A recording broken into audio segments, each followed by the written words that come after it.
Welcome back, dear listeners, to another spine-tingling episode on our channel. Today, we're diving deep into the shadows of childhood, where innocence often masks the presence of the unknown. Childhood should be a time of laughter and carefree days, but sometimes it's tainted by events so eerie they remain etched in our memories forever. These are the stories that make you question reality and shiver with unease. So, grab a blanket, dim the lights, and prepare yourself for 3 chilling childhood stories that will give you goosebumps. Story 1, The Midnight Visitor. Our first tale takes us back to when our storyteller was 8, living in a cozy, loving home. It was an ordinary night until a noise from downstairs woke her up. Hearing her parents' panicked voices, she crept to the top of the stairs. Her curiosity piqued. "Mom, Dad," she called out. Her mother's anxious face appeared at the bottom of the stairs. "Go back to bed," she urged. Reluctantly, she obeyed, though sleep seemed impossible. Moments later, she heard the front door slam, followed by an eerie silence. Assuming her parents had left, she tried to sleep, but the house soon filled with unsettling noises, footsteps, drawers opening, the fridge door creaking. Her older brother, Chris, often came home late, so she convinced herself it was Chris in the kitchen. Then, the footsteps climbed the stairs, growing louder until they reached her door. It opened slowly, revealing a shadowy figure. "Chris? Mom? Dad? Who's there?" she whispered, paralyzed with fear. The figure remained silent, closing the door and descending the stairs. Terrified but curious, she ventured downstairs in the dark. In the kitchen stood a tall figure. "Dad," she called out. A deep voice responded, "Go back upstairs." She fled to her room, bewildered by the stranger's presence and the odd voice that wasn't quite her father's. Later, her parents returned, explaining that Chris had been in an accident and they'd rushed to the hospital. When she recounted the night's events, her parents realized they'd left the door unlocked. A stranger had entered their home, wandered through their kitchen, and even stood at her bedroom door. The terror of an 8-year-old, faced with an unknown intruder in the dead of night, left an indelible mark on her young mind. The very walls that should have protected her instead housed a chilling presence, a memory that would haunt her for years to come. As the family discussed the incident, they tried to piece together the events. Who was the mysterious intruder? Why had they chosen their house? The realization that their home had been violated was a shocking and deeply unsettling experience. They contacted the police, but there were no leads, no signs of forced entry, and no clear motive. The incident remained a terrifying mystery, one that left the family on edge for months. The girl's sense of security was shattered. Every creak and groan of the house seemed amplified, each sound a potential threat. She developed a ritual of checking locks and windows, ensuring that no one could enter their sanctuary again. Night after night, she lay awake, eyes wide open, straining to hear any unusual noises. Years later, as she grew older, the memory of that night would still send chills down her spine. She often wondered who the intruder was and what they wanted. The unanswered questions lingered, a dark shadow over her childhood. It was a stark reminder that sometimes the real monsters aren't the ones in our imaginations, but those who walk among us. Story 2, Buddy's Toy. In 2013, a young boy's innocent playtime with a Batman car turned into a haunting encounter. The family had just moved to a new house, closer to school and with cheaper rent. The boy, about 7 or 8, was thrilled with his Batman car that lit up and made noises. One afternoon, he found a tattered photo of a boy in the backyard. "That's Buddy," he declared, pointing to the picture.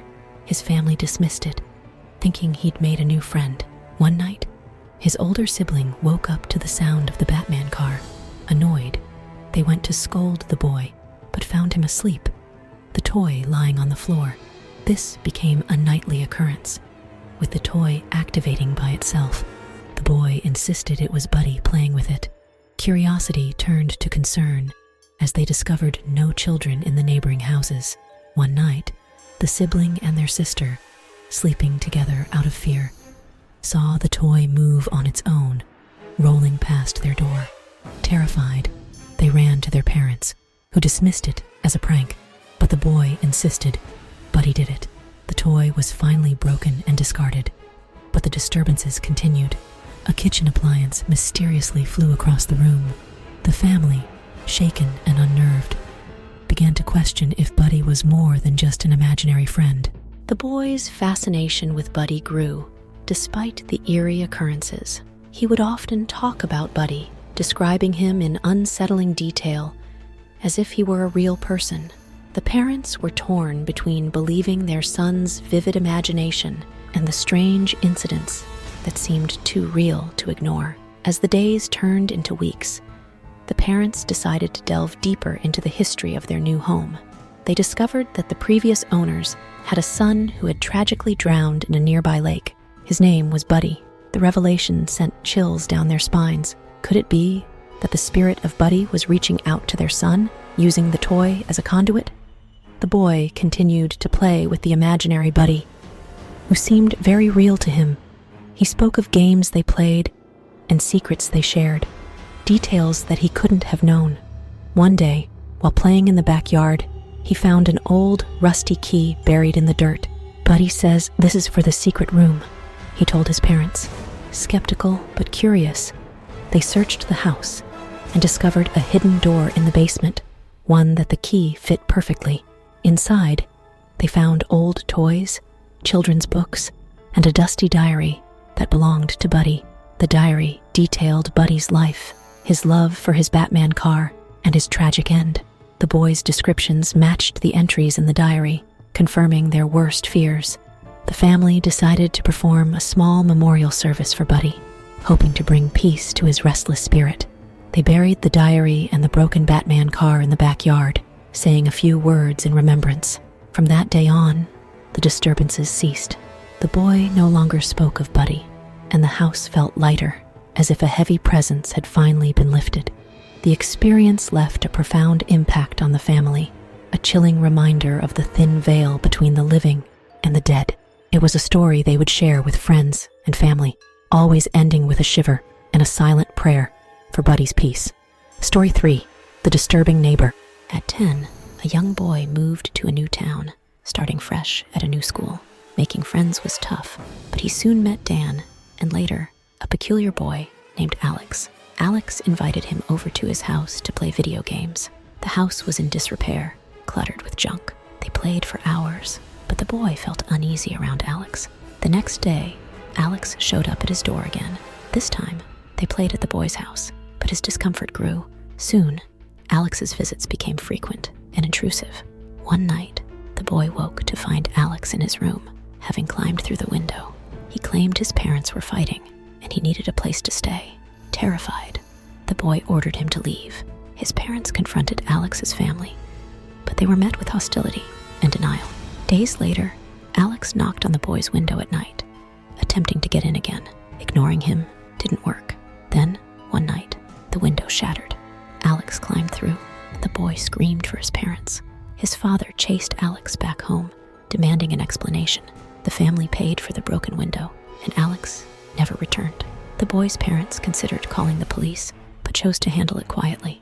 The family eventually moved, leaving behind the disturbing memory of Alex, a boy whose actions hinted at a dangerous obsession. Over time, the boy learned more about Alex's troubled background. Rumors circulated about the family's dark past and the reasons behind their strange behavior. These whispers added layers to the boy's fear, making him realize that Alex's actions were rooted in something far more sinister. The boy's new school and neighborhood were a fresh start, but the memories of Alex haunted him. He wondered what had driven Alex to such extreme behavior. Was it simply a troubled home life, or something more sinister? The boy often thought about Alex, imagining what his life was like behind closed doors. Years later, the boy, now a young man, stumbled upon an old newspaper article. It detailed a tragic incident involving Alex's family. The parents had been involved in criminal activities, leading to a violent confrontation. that left them dead. Alex, the sole survivor, had been placed in a psychiatric facility. The article mentioned that Alex had been diagnosed with severe mental health issues, exacerbated by years of abuse and neglect. Reading the article brought a mix of emotions. The young man felt a pang of sympathy for Alex, but also a deep-seated relief that he had escaped further harm. The story of Alex was a chilling reminder of the hidden darkness that can lurk behind closed doors and the unpredictable ways it can manifest. The experience left a lasting impact on him, a cautionary tale about the fragility of childhood innocence and the unseen battles that others might be fighting. He often reflected on how a seemingly normal friendship had turned into a nightmare, a testament to the unpredictable and often frightening nature of human behavior. Conclusion: thank you for joining us for these 3 chilling childhood stories. Each tale reminds us that sometimes the most unsettling experiences come from the places we least expect: our homes, our toys, and our neighbors. The next time you hear a bump in the night or feel a cold shiver down your spine, remember these stories. Stay safe, keep your loved ones close, and never underestimate the power of the unknown. Until next time, sleep tight and don't let the bedbugs bite.